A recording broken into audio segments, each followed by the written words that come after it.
Ay mga tropa, chill time muna. Dito tayo ngayon sa ilog. At nangunguha tayo ng pako.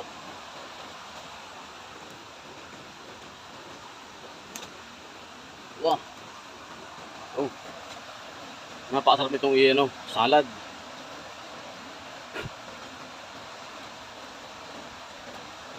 Pwede na.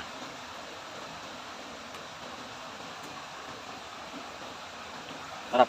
Mamaya ano ko to, titimplahin ko sa itlog na maalat na may kamatis.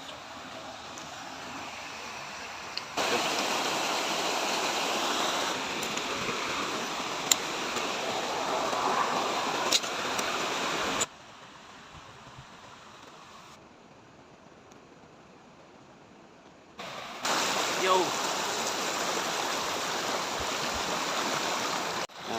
Solo lang tayo ngayon ha. Kaya ayos. Walang intindihin.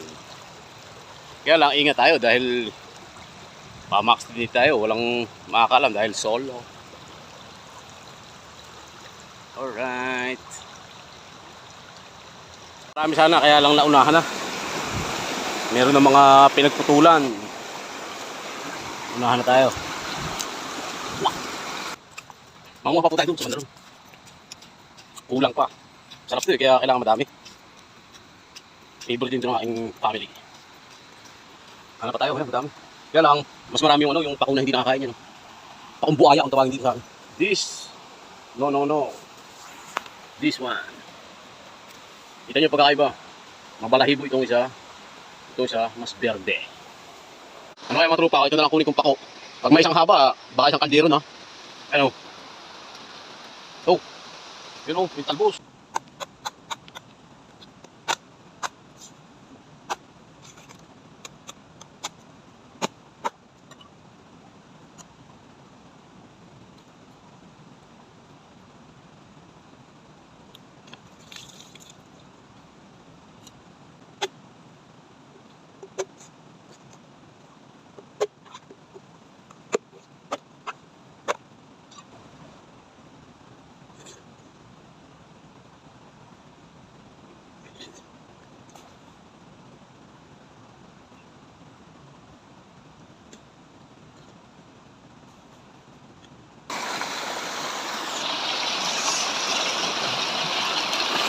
Yan, nakarating rin ako dito sa ibabaw ng Balon Falls. Nandun ang Balon Falls.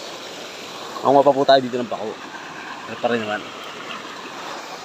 Kaya mga tropa, na ito na uli ang ating jade vine. May bulaklak na pala ngayon. Tayabak. Ito po yung nasa 5 pisong barya natin ngayon. Ayan. At yung puno niya, yan mismo bagi na yan. Doon sa taas ang bulaklak.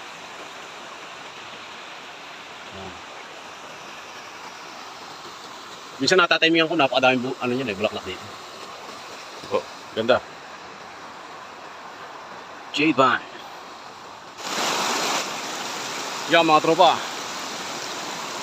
Alam nyo ba anong dahan to? Ito ang tinatawag na alagaw. Edible yan. Pwedeng kainin niya. Nihahalo yan sa mga lutuin.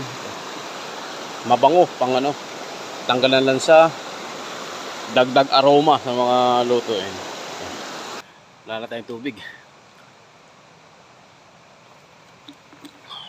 Pero ay siya, kaya nating solusyonan niya. Hahanap lang tayo dito ng puno ng kawayan. Pusiw. Meron din. Yan mga tropa yan. Pwede natin inumin yung laman nito. Ha? Ito lang gagawin nyo. Puputulin nyo ang kabilang dulo. Ganyan. Yan. Tapos, kabilang side, putulin din. At, lang natin iangat. Yan mga tropa.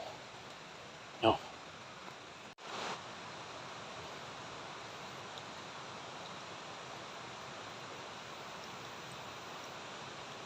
Sarap.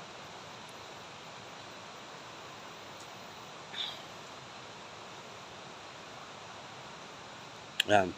Pag mahina na, tulad yan, Putuloy din panibago. Yes, oh. Survival technique. Ako, pwede nyo inumin yan kung kayo nasa gubat at wala nang makunang inumin tubig. Yan mga tropa, punta muna tayo sa Balon-Balon Falls. Tingnan natin yung falls ngayon. Maganda yan sigurado dahil medyo malaking tubig. Malapad ang falls. Punta natin. Yo, Balon-Balon Falls. Punta pa tayo sa bandang ibaba.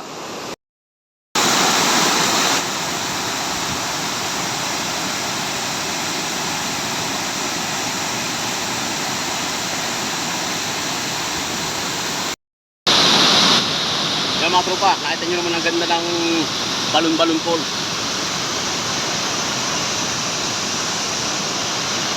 Nakakalungkot lang dahil isa rin tayo sa nagpakilala dito sa falls na ito. Nagpasikat din kumbaga. Kaya lang, tingnan nyo naman na ano to, nasasalaula na. Dahil sa mga pumupunta rito na walang disiplina. Kaya po, napakasama. Balasubas, napakadaming basag na bote. Delikado yan. Taas ang kalat ng basura. Ayan.